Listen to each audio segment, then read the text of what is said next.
Welcome back. She started out as a chef cooking up some top recipes, but now she left the food behind to open up her own plant shop. Joining us now, local owner of Plant Baybe, Rose Ha, along with her fiance, Jeffrey. Thank you both so much for being here today. Yeah, of course. Thanks for having us.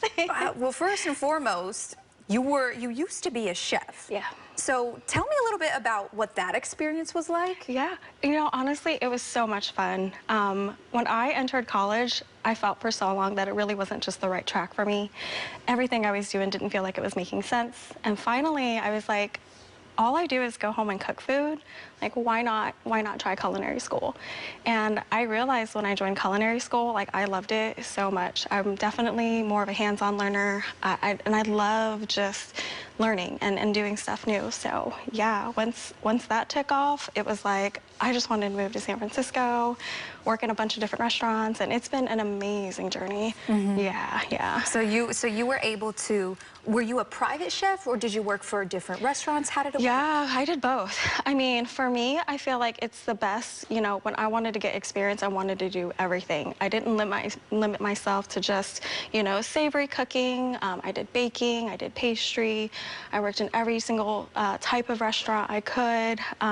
Restaurants, private chef as well. So I think the transition from restaurants to private chef more so was for quality of life and a little bit more flexibility. That makes sense. Yeah. And Jeff, for you get to reap the benefits of her being a chef, right? I do.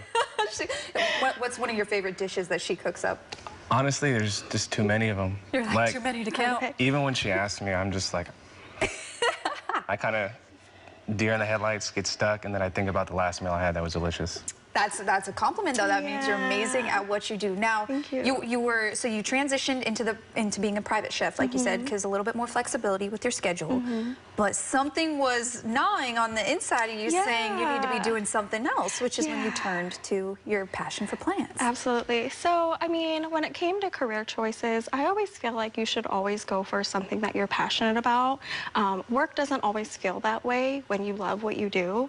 And I felt like I've kind of already done everything I wanted to do with cooking. I've had so many amazing experiences working in the Bay, working in Hawaii, being able to be a private chef that I was like, I could always come back to this, but I always wanted something of my own.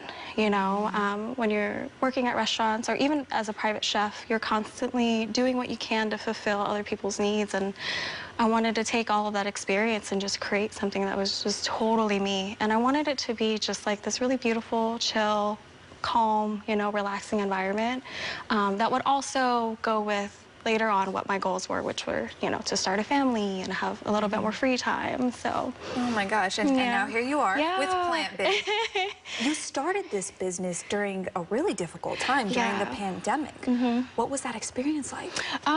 It was really random, but it was fun. I mean, like, I had amazing employers who were just like, we're going to continue your salary. Because we didn't know what was going on at the time. And I think after about a week of sitting at home, being the busybody that I am, I was like, I can't do this anymore. I can't sit at home. I've eaten enough food and played enough video games. This is just, it's too much. So I think I was just out and I stumbled upon this amazing wholesale lot of pottery. And I was like, why is this beautiful pottery priced, the way it is? And I slowly realized that, plants were, people had all this time now, they wanted to decorate their space. So, I mean, I started selling from my front porch. Wow. And, I would just get on Facebook and post things, and I would arrange for people to come and just do no contact pickups from the porch. And eventually that just was like, okay, I mean, this is working, so why don't we try a pop-up where we can get more people to come out? At that time, we were still in a pretty intense lockdown, so there weren't very many things open, but farmers markets were allowed to operate. So as long as you were operating in an open environment outside, people could come. And I think that we really needed it at that time. So many people were inside and had nothing to do anymore. So being able to come out and to just see some faces, even behind a mask, I think really helped a lot of us. So, And you, Jeff, were literally her #1 support system through this entire transition of career changes, which is not easy, especially to do it during a pandemic. So what was it like for you to be by her side and help push her to open up this brand new dream of hers. It was really fun, and it was inspirational. This is a woman that I love very much, so seeing her pursue her passions and to do it with the conviction that she has is just remarkable. Like, Facebook Marketplace, she had trust of the general public.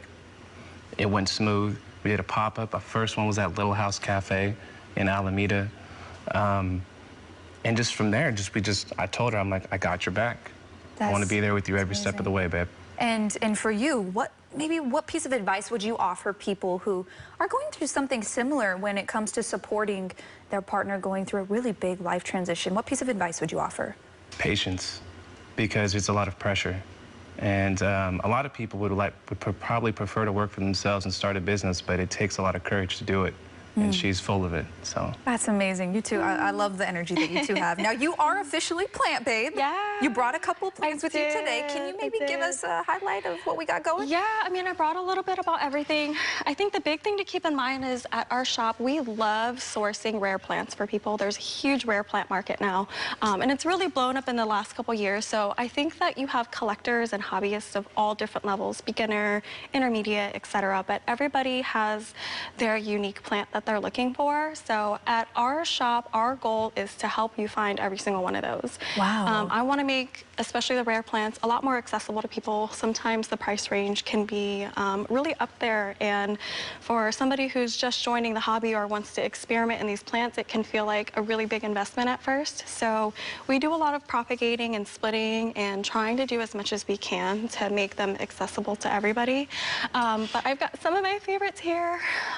Beautiful. This is like one of my mama plants at home. It's a type of elephant ear, but it's got really, really beautiful coloring on it.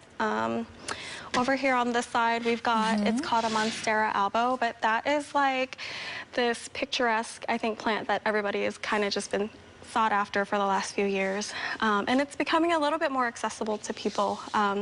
Still a little bit up there in price range, but we offer everything. We've got, these are kokodama up here. It's like a Japanese minimalist style of gardening, where you wrap the whole plant in moss, and you can basically hang it up in your shower or hang it up somewhere, or like just display it without like a ceramic pot. Oh my goodness. Yeah. So it really does seem like you have about everything. A little bit everything. Yes. Yeah. Well, thank you so much, Rose and Jeff, for joining us here on Live in the Bay. I appreciate your time so much. We love it. Thank you for having To find out where you can check out all of Plant Babe's upcoming shops, we'll have a link at our website at liveinthebay.tv.